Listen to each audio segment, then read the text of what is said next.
Sing dadekno sempit rezeki itu banyak yang menyempitkan rezeki itu banyak. Jadi rezeki itu beda dengan uang ya. Berkali-kali tak terangkan. Rezeki itu berkaitan dengan lapangnya hati. Rezeki itu dari kebermanfaatan harta yang kita miliki itu rezeki. Harta banyak tapi nggak manfaat itu belum tentu rezeki. Itu afat.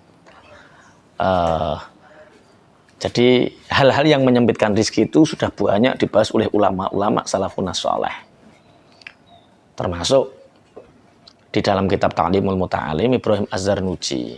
Sama ndak bertanya, aku nyapu bengi-bengi kok diseneni koncoku jarene nyempitno rezeki. Apakah benar seperti itu?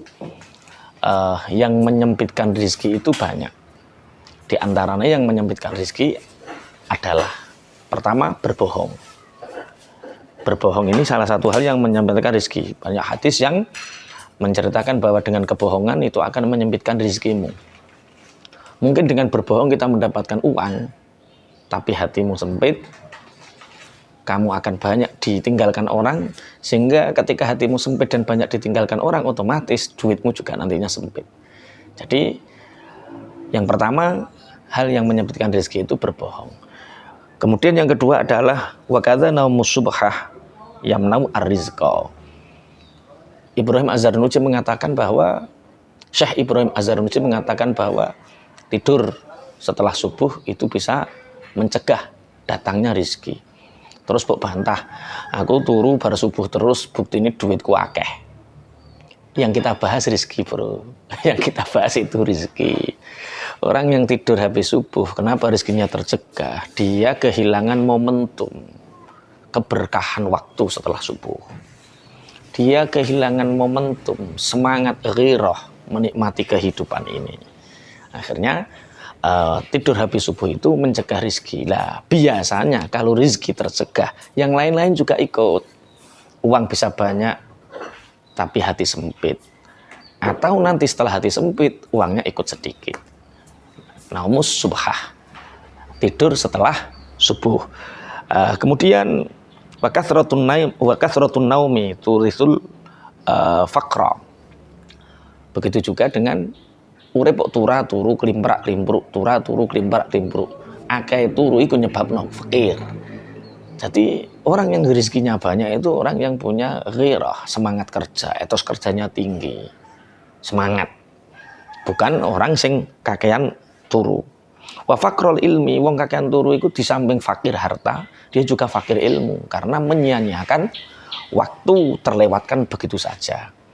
Dalam sebuah syair, alaisa minal khusrani anna layaliya tamurlu bila naf'in wa tuksaru min umri. Jadi banyak sekali orang yang hidupnya rugi karena apa? Waktu berlalu dalam hal yang sia-sia, tidak ada manfaat. Iku tegese kanggo wong sing akeh turu. Kemudian wan naumu uryanan. Sing nyempitno rezeki iku turu udo. Dadi nek turu nganggo celana atau nganggo sarung, aja sampai turu dalam keadaan apa? Telanjang. Itu menyebabkan sempitnya rezeki. Wal baulu ahrinan sama. Ketika kencing kita lepas total. Artinya kencing di tempat yang terbuka. Bukan kencing yang di tempat tertutup. Kencing yang di tempat terbuka dan dalam keadaan telanjang sehingga orang lain bisa melihat, itu bisa menyebabkan rezeki kita sempit. Sempit itu ya hati nggak bisa bahagia, uang nggak bisa banyak. Itu ketika kita di tempat terbuka, biasanya supir-supir yo mudun kotrek langsung tur. Dipraini onong neng pomono WC, neng pomono toilet, mampir masjid ada WC, di situ ada toilet. Kandani cito sak bature mudun kok mobil kok langsung tur. Itu menyempitkan apa? Rezeki. Kemudian wal aklu junuban. Makan dalam keadaan junub. Jadi nek bal-balan karo bojone iku kalau ingin makan wudu dulu baru makan, atau lebih baik mandi dulu. Kalau mandi kesuwen ya wudu saja baru makan. Jangan sampai makan dalam keadaan junub. Makan dalam keadaan junub itu bisa menyempitkan apa? Rizki. Wal aklu muttaqian ala jambin. Tidur makan dalam keadaan senden yang lambung, turu. Jadi mangan karo bu, makan sambil rebahan. Ini terutama mak-mak yang kaum rebahan. Jangan makan sambil tiduran, itu bisa menyempitkan apa? Rizki. Kemudian watahawunu bisukutil maidah, membiarkan, meremehkan ketika makan jatuh dan kita tidak mengambilnya. Itu bisa menyempitkan rizki. Jadi ketika kita makan ada yang jatuh langsung diambil dimakan. Karena kita bisa lihat petani itu menanam padi dengan membajak sawahnya dulu, mengairinya dengan penuh tetes keringat, kemudian merawat sampai 3 bulan, panen jadi padi kemudian dipanaskan, kemudian diseleb jadi beras kok teko ngene sampean trimo terbuang tercecer. Makanya menghilangkan keberkahan itu sendiri. Sehingga karena menghilangkan keberkahan, akhirnya rezekinya dicegah sama Allah, rezekinya dihalangi oleh Allah. Makanya termasuk penghalang rezeki adalah ketika makan dan ada yang jatuh tapi diremehkan, tidak diambil. Ini kalau dulu kita nggak tahu hikmah di balik ini. Waharku kosril basori wasaumi, membakar kulit bawang putih, kulit bawang merah. Membakar kulit bawang putih, bawang merah itu bisa menghambat rezeki. Ini hikmah di balik ini saya nggak tahu apakah budaya orang zaman dahulu atau Imam Syekh Ibrahim Az-Zarnuji ini mengambil hikayah dari mana, kita juga nggak tahu. Tapi kalau saya lebih percaya ulama, lebih percaya qadhi seperti Syekh Ibrahim Az-Zarnuji daripada tidak mempercayainya. Karena ini otomatis beliau di dalam kitab Ta'limul Muta'alim ini sudah sangat diperhitungkan pernyataan beliau ini. Apa hubungannya rezeki karo bakar bawang, kulit bawang merah, kulit bawang putih, wallahu a'lam. Saya juga nggak tahu. Tapi saya sebagai santri belajar sama kitab-kitab beliau yang sudah berusia ratusan tahun, ya tetap saya menghindari itu. Karena melakukan itu sama halnya menjadikan rezeki kita terhambat. Mungkin kayak sampah ngono kan ya, kulit bawang itu kan termasuk sampah organik ya Mas ya. Nah, sampah kulit organik otomatis ya jangan dibakar, tapi ditanam sehingga dengan tanah menjadi subur. Jadi intinya hikmahnya yaitu membawa dampak kemaslahatan, membawa dampak keberkahan, kemanfaatan untuk kita dan lingkungan, itu menyebabkan rezeki kita terus berdatangan. Dan ketika ada madharat, ada afat, mendatangkan madharat, mendatangkan afat, otomatis ya menghambat apa? Rizki.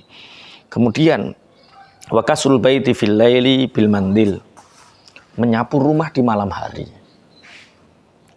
Ini juga menyapu rumah di malam hari. Ini menghambat rizki, menyempitkan rizki. Terus ora usah mbok tanya, lah nek anakku nek bengi rusuh kabeh, ya segera dibersihkan saat itu juga. Pekerjaan saya malam toh Pak Yai, saya itu di warung. Kalau nggak saya bersihkan, ya itu beda lagi, konteksnya beda lagi.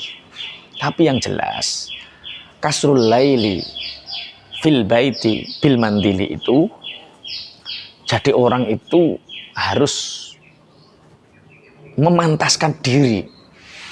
Kalau ingin rezekinya banyak, harta melimpah misal, ya kita memantaskan diri jadi orang kaya. Orang kaya itu ya rumahnya bersih, sebelum maghrib sudah bersih semua.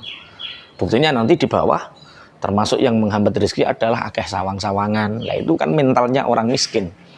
Jadi ternyata kaya dan miskin itu sebuah karakter. Kaya itu bukan sebuah keadaan, punya mobil, rumah, bukan. Ternyata kaya itu adalah satu karakter. Kalau orang dikasih langsung mobil sama rumah tapi karakternya miskin, dia jadi miskin. Makanya menyapu rumah di malam hari menyebabkan kemiskinan, menghambat rezeki, itu berkaitan dengan melatih karakter kita sebagai seorang santri untuk selalu resian, untuk selalu memantaskan menjadi orang kaya. Guys, tapi omahku nek bengi kaya kapal pecah, wong anakku telu cek cilik-cilik, ya setelah mereka tidur ya dibersihkan lagi. Itulah mental karakter orang kaya. Tapi karakter orang miskin, roh kotoran ya biasa, roh omah kotor ya biasa. Nah, itu berarti kamu tidak memantaskan diri. Kemudian masih banyak. Watarkul kumamati fil baiti, meninggalkan sang-sang melanding neng omah. Sang-sang melanding ki opo bahasa Indonesia nih? Opo sawang. Ah, ada sawang-sawang di rumah ini. Rumah laba-laba. Nah, itu kan karakter ini. Ini berkaitan dengan karakter, mentalitas. Oh, wong sugih iku omahe resik. Rezeki iku nek omah resik gampang moro, seperti itu. Tarkul gumamah fil bait. Kemudian wal masyu qudamal masyayikh, berjalan di depan guru atau orang sepuh, orang yang lebih sepuh. Santri berjalan di depan kiainya. Kemudian anak berjalan di depan bapak ibunya. Istri berjalan di depan suaminya. Nah, ini semua satu akhlak yang tidak boleh dilakukan, karena sekali dilakukan itu akan menghambat rezeki, hilangnya keberkahan. Ya namanya santri jalannya otomatis di belakang masyayikh. Namanya anak jalannya di belakang orang tua. Lah istri jalannya ya di samping sebelangkah sedikit suami. Kok neng ngarepe cenanalan neng ngarepe itu bisa menghambat apa? Rezeki. Nah, sementara ngono dhisik ya Mas ya. Jadi sudah banyak. Jadi memang di beberapa kitab salaf seperti dalam kitab Ta'limul Muta'alim karangan Syekh Imam Ibrahim Az-Zarnuji ini ya menerangkan tentang banyak hal-hal yang menyebabkan sempitnya rezeki kita, hal-hal yang menyebabkan sempitnya rezeki kita. Iki aja dilakoni. Sampeyan nglakoni iki rezekine sampean sulit. Lah apa yang mendatangkan rezeki sok-sok dibahas maneh. Sok-sok.